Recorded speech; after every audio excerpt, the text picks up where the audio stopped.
What is the solution to burnout? Flow is the opposite of burnout. There's really, really good data going a long way back. And if you're burned out, flow is probably what you're looking for. We tend to take, top 25% of people and teach them how to be top 1%, right? That's a lot of what we do. A lot of people come to us when they're burned out. And I found the worst burnout that I've ever seen is with entrepreneurs who end up building a prison out of their own dreams. The worst possible situation you'd be in is when you've managed to, you're completely in and of yourself, you're on your purpose, you're doing everything right, and you've just turned your dreams into a prison. That's the hardest burn. Well, in Mapping Cloud 9, which is one of my favorite pieces of work you've ever done, I mean, you go through all the spiritual, it's just absolutely fascinating. What's your perspective on stepping into that place? Since, if you don't know, Stephen is now the world's foremost expert on flow, getting into a flow state. I mean, he was friends with Mihaly Csikszentmihalyi. He's done more work on it and has done so much research. And what's your perspective on performance? We're going to have an interview later, which I know is going to be badass, but anything you want to say to that? Or you can hold it if you prefer. I don't know how to come off of that. Yeah. No offense. I tend to, whenever I look at religions, I tend to try to pull out the politics, pull out the kind of like common sense stuff. Talk a little closer too, because I want to make sure. I'm always interested in what are the state-changing technologies underneath the religion, whether or not you believe that God functions through the brain or the brain is on itself. One way or another, things work through our biology. So I'm always interested in, when I hear stuff like that, I'm like, okay, that's cool. Whether or not it's true, open question. And I'm not that smart. I don't have any answers on the big why questions. But so I'm always like, okay, that's interesting. How does the biology work underneath that? So that's how I think about it. You asked a different question? Oh yeah, no, more so. Like we spent a couple hours with Tommy Mello yesterday doing a podcast, which I was like brought into. Originally, I thought I was just going to be the guy driving you there, and but it was a that job is open if you'd like it. What's that? Yeah, exactly. No, it was a fascinating conversation, but like what Dan was just talking about. Pampa, tapping in. Like I think so much of what we accomplish is just belief. Just the faith, however you want to interpret faith, however you want to interpret connection with God, whatever that means. Because it's interesting too, because, I was raised Catholic. I had a lot of abuse in church. The word God was a really dark thing for me for a long time because I had a lot of abuse bestowed upon me as a kid under the guise of God and caring, and it took me a long time to come to grips with it. And I also see all of the lessons and so the point is though, for a long time I could not believe in any sort of quote unquote God, even though I tried, because I spent thousands of hours, it seems, of my life praying to something that I never felt ever heard me or listened, right? It was very weird. And then when I got into addiction recovery, I see all these people that have transformed, many with beliefs that I can't even, that like to me sound like Santa Claus, right? But I've been around it for so many years. When I see someone that actually believe that freaking cliche, if you believe Henry Ford, if you believe you can or you believe you can't, you're right. There's just something about that it just rings true in commitment. Taking something from caring about something versus being committed to it. So, like yesterday when we were talking, Stephen, with Tommy about the dopamine. We had a lot of conversation about neurotransmitters and dopamine and things like that, and the burnout. Like, so for instance, just speak real briefly to this one, and then we'll go deeper into it. What is the solution to burnout that you have found through the lens of flow? Flow and mental health is interesting. We've known flow has, since Mihaly Csikszentmihalyi's work in the 60s, flow has been well associated with happiness, overall life satisfaction, meaning and purpose.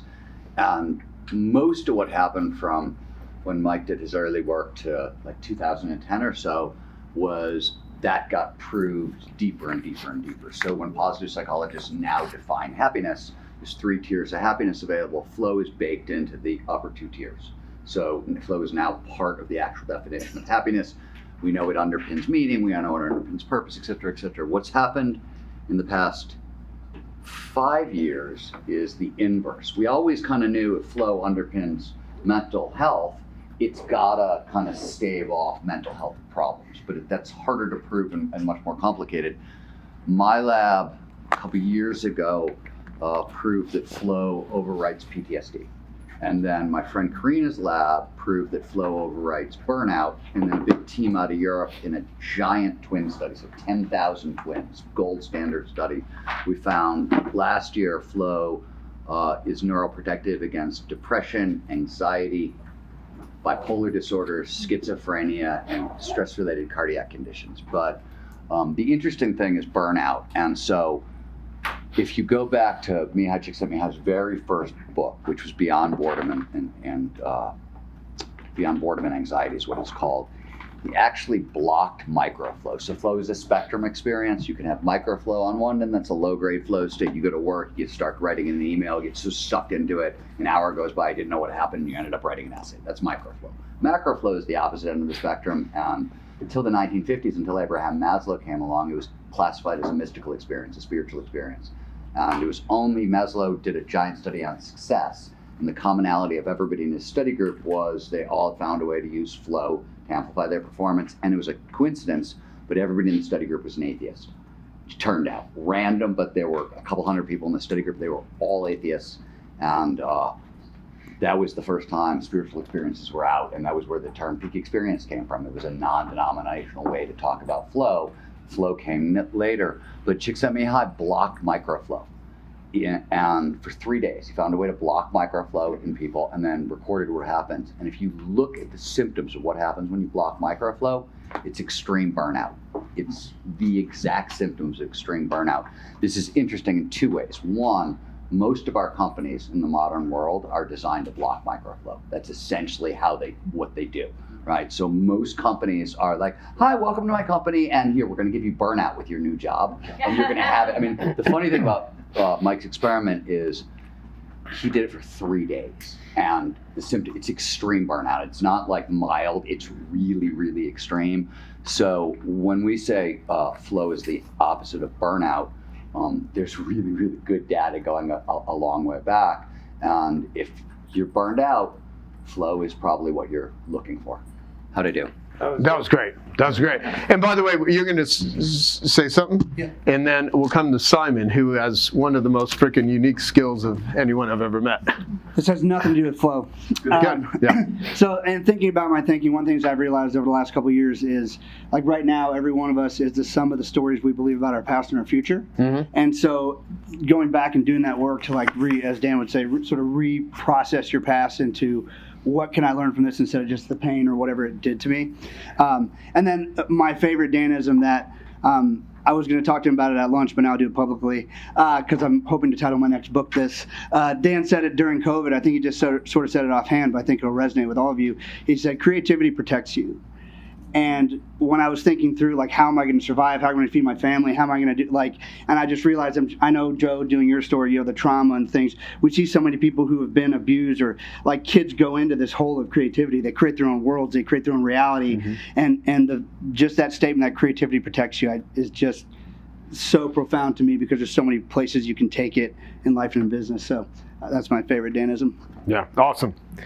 You know, one thing I thought... One more thing. Sure. Not to go down to the religion and versus, atheism path or anything like that, but, I was brought up Catholic and all that, and Dan says, what happened when you were 8 years old? I retired from Catholicism because it didn't serve me, because I was trying to be somebody who I wasn't, right? And, that's my interpretation now, right? But, and I'll try to say this coherently. I really believe in people who really believe, and they come from a really deep spiritual place, and they practice whatever I have deep connections with Jewish friends and Christian friends, and a lot of people. But I think that a religion can cause people to think they have to live up to God's, what they were born to be, or what God created them to be, or to get into heaven, or whatever the level is that you buy into that. And so when you get into the creativity, and Nick was talking about, the creativity protects you, and the flow stuff that Stephen was talking about, it could be that if you're trying to get somewhere or prove yourself to an outside source, that's what creates the burnout. And if you're just really into your, what you're trying to bring into being, that's more where it's flow, and it feeds you and it feeds other people and stuff like that. If I'm saying it right.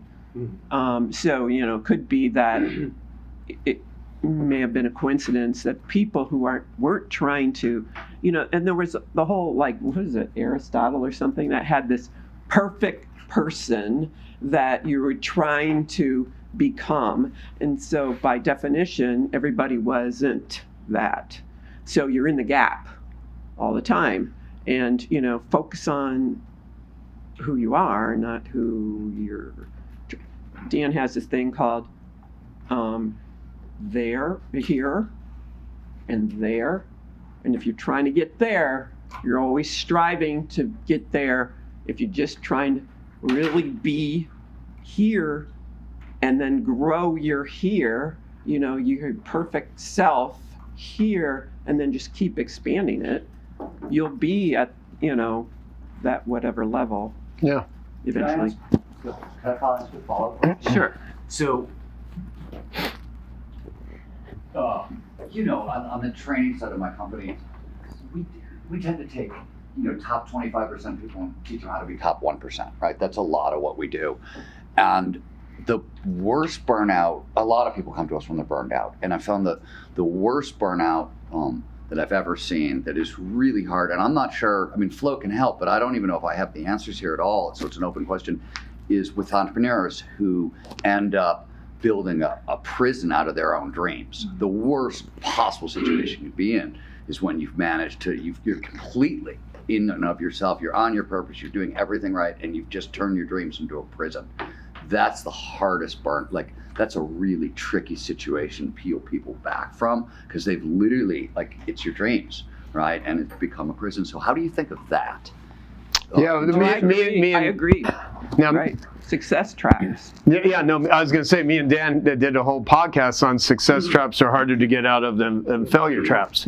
Yeah, no, that's not what I was really talking about. I'm sorry. No, I was be you and keep being you more and more, and That's and then you may have to Yeah. you and be perceptive in yourself enough to know when it's not, That's the because identity. it's about money. Then it's about kind of money or status or whatever that stops. Well, there's many so for instance, we've got this guy over here who's very much lacking in ambition, I think. And this is James Lawrence, and he's the Iron Cowboy. And the latest thing he did was he did 100 consecutive Ironmans. And he's going to be speaking a little bit later, and then we're going to do some Q&A with him. But you've been sitting here listening to all of this stuff, and what's going through your head? Hey, I hope you're enjoying this video, and I want to let you know that I have a new book that's come out, and if you'd like to get it absolutely free, there's a link below in the description, or you can wait till the end of this video, or you can simply go to joesfreebook.com and you can get a copy there. Hello, I'm James. In 1982, I was 6. I like that. As I've been listening, the thoughts have just been, I may be in the wrong room. I'm a serial introvert. My gift that I was given at birth is the gift to suffer. I questioned for a long time, man, that's the worst gift on the planet. Why couldn't I be a piano player or a mindset guru, all these things? And then over my career of 20 years of suffering, I've just realized that the gift of suffering gives other people hope on their journey. Where I choose to suffer intentionally, most people are just internally suffering and battling and trying to figure out what they've been raised and taught, and that belief system often leads to that internal battle and suffering. And so you'll hear more than probably you want to hear this afternoon from our journey. So yeah. In a nutshell. Yeah, so stay tuned. So we are. No, and by the way, Nick did a movie. Yeah, I was just going to say that I'm the subject of Nick Nanson's recent Emmy nomination for our documentary that hopefully you guys will get to see tonight. I would highly recommend showing it. Yeah, it's called Conquer 100. Yeah. And I watched it because Nick sent me over a link, and it's great. And so depending on how the day plays out, we may, optional. If you would like to watch the movie, just play it later. It's pretty powerful. Yes, Dan. The way that we approach it is that you're not your brain. That your brain is a mechanism that's been created over hundreds of thousands of years. And there's one thing that the brain is really good at. It's really good at measurement. And basically, it's measuring. And the difference between unhappiness and happiness is a matter of measurement. And what are you measuring against? And so my sense, because I've dealt with entrepreneurs for the last 50 years, is entrepreneurs are real goal setters. They're always creating something in the future that they're not capable of doing right now. And then they grow, they make a commitment, and they have courage, and then they create a new capability, and then they get confidence out of the new capability. So if you take two people, one of them sets a goal, goes through the process and achieves the goal, and then measures. And there's another one that does exactly the same thing. They set a goal, they go through the process, they grow, and they get to here and they measure, but they measure differently.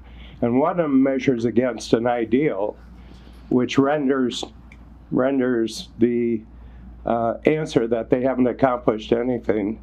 And the other one measures backwards where they started, and they've made progress and they feel really good. And that's the difference between unhappiness and happiness. Yeah. And one of the things that I got really interested in was teenage suicide. And it's very interesting when you go deep into teenage suicide. It's not the losers who commit suicide, it's the winners.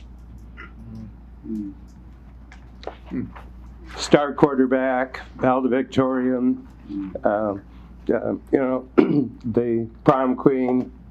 And part of the reason is that they told what the rules of the game was, and they mastered the rules of the game, and they won, except it didn't make them happy. Mm-hmm.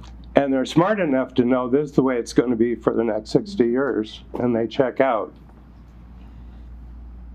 There was a goalie from the Stanford University soccer team, and she was 22. She was a 4.0 student, and they won the national championship. She was an All-American, and it was a month before graduation, and she was in the cafeteria for the athletes, and some male made a sexist comment to a friend of hers, and she walked over, she had a cup of hot coffee, and she poured it in his lap. He got angry.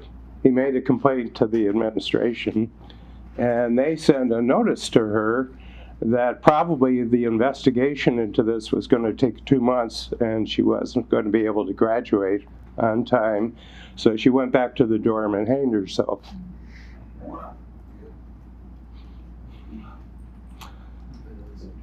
And my sense is she wasn't living her life, she was living her parents' life. Mm-hmm. Yeah. And she just realized that she ruined her parents' life, so she killed herself. So it's an ideal that you pick up that this is who you're supposed to be, but you can't measure properly because you're measuring against an ideal. False identity.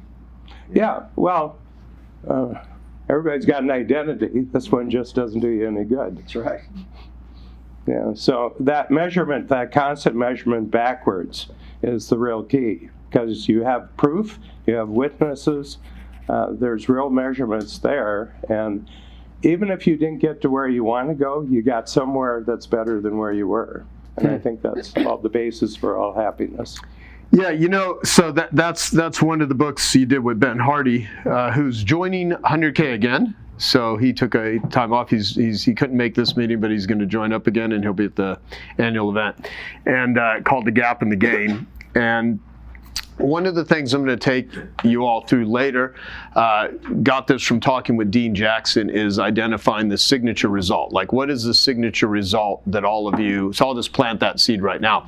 Like, what's the signature result that you actually do in your business or your different businesses and different ventures? And I think one signature result, and you can call it whatever you want to call it, you already have names and patents for all this stuff in terms of much of what you do at Coach, is getting people out of the gap.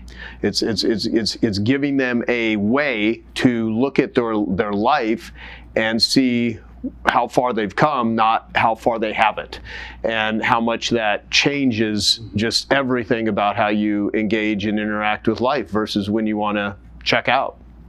And yeah, very good. And just because it came to my mind, then we'll come to you, Simon, and then we're going to take a break. Who was talking about money that said I'm rich? Was that you, Steve? Yeah, Steve.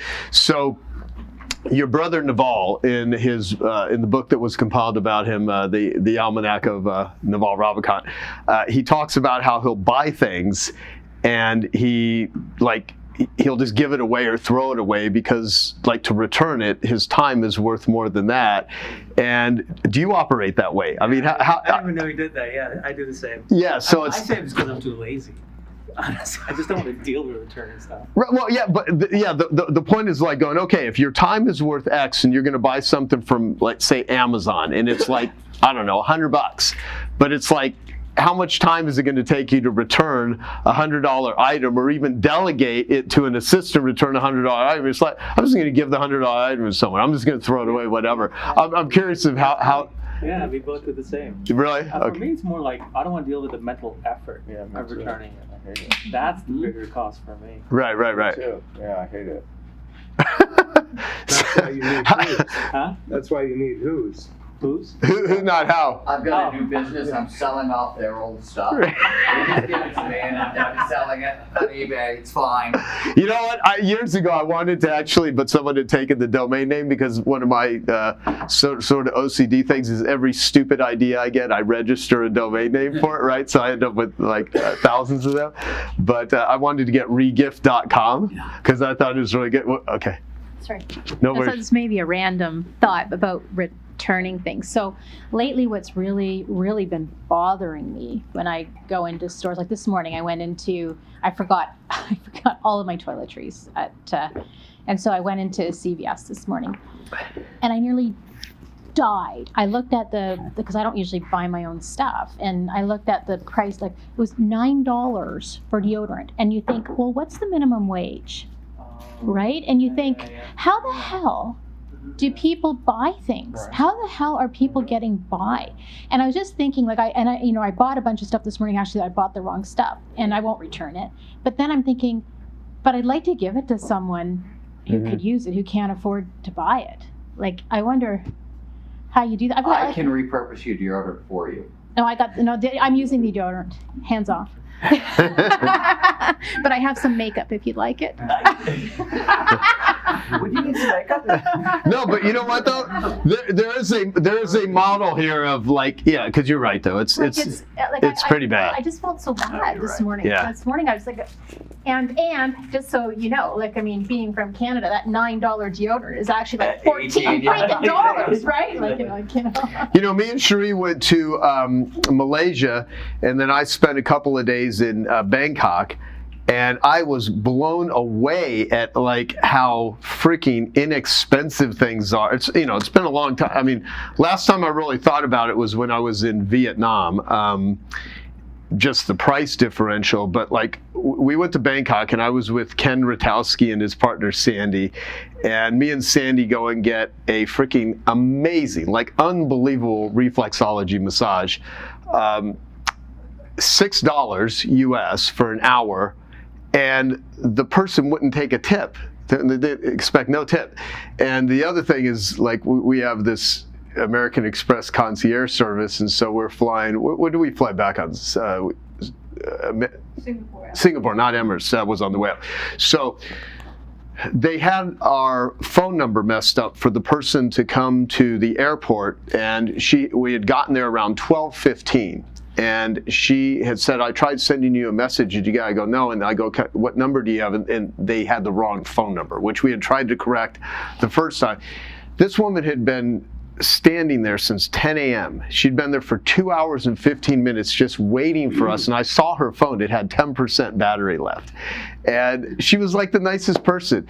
And I just felt so bad. And I was like, I go to give her, I was like, I got to, give her a tip. Because, she's like, they don't expect tips here.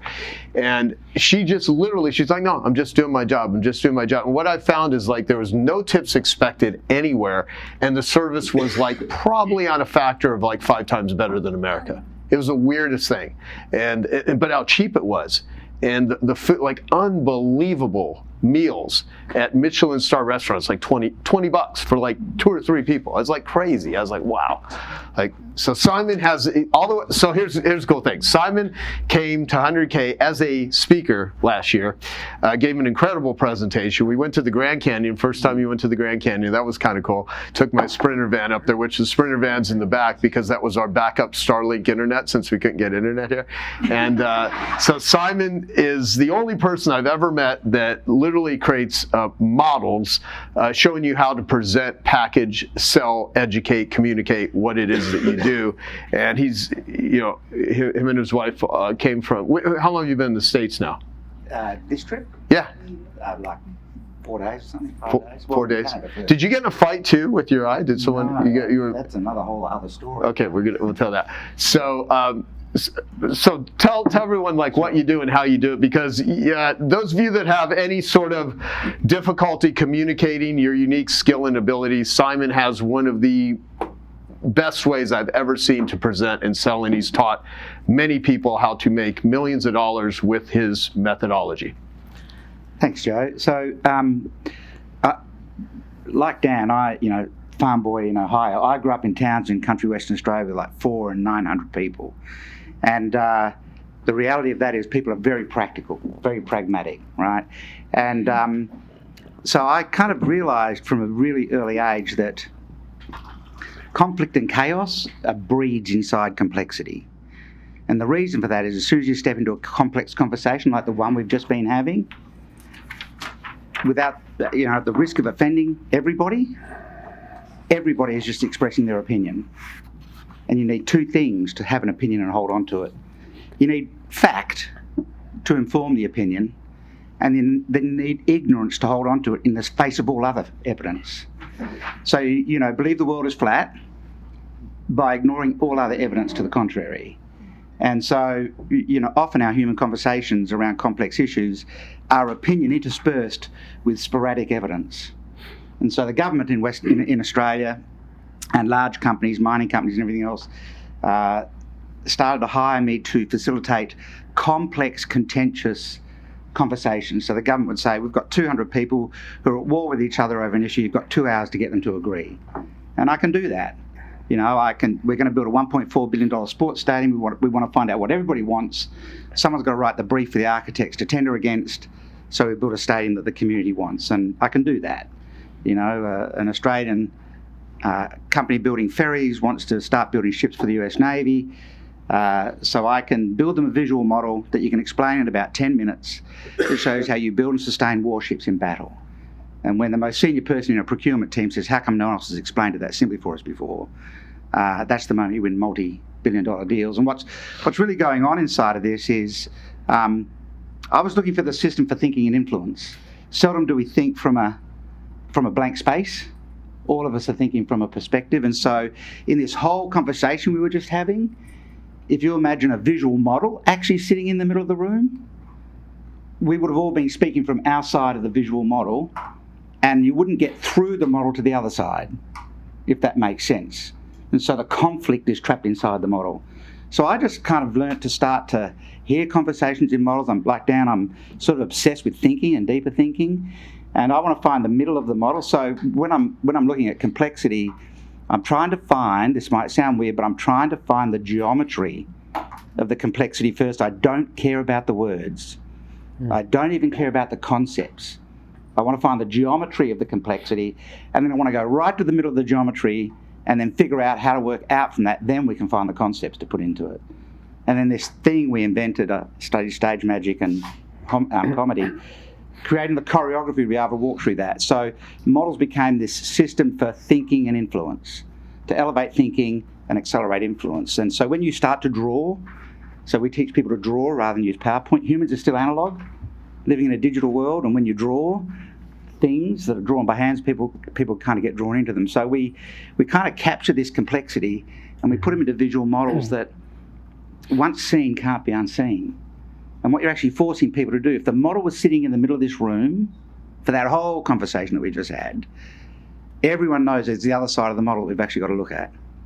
And once it's seen, it can't be unseen. And so over the last, our tools that we make are visual models. So over the last, 2 years, I've built about 700 models. I read a business book and the model pops into my head, and I summarize entire business books into a model.